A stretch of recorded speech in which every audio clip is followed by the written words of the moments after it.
Tumaas na sa 1,2 milyon ang pabuya para sa magkasintahang nawawala noong pang June 21 na sina Geneva Lopez at Israeling si Yitzhak Cohen.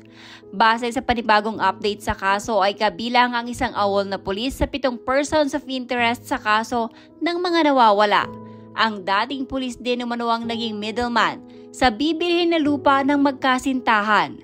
Ayon sa mga otoridad ay handa naman daw makipagtulungan ang dating pulis na sangkot sa kaso.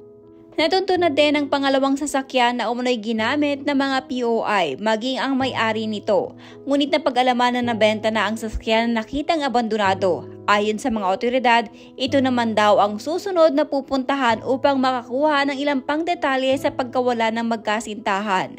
Base naman sa middleman na nakasama ng dalawa, hindi daw ito ang unang beses na magkaroon ng transaksyon sa pagitan niya at ng magkasintahan dahil anya, marami na daw property na nabili ang mga ito.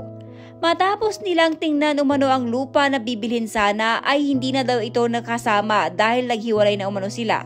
Sa ngayon, 3 anggulo ang posibleng dahilan daw ng pagkawala ng magkasintahan. Hindi pa ito binanggit ng mga otoridad.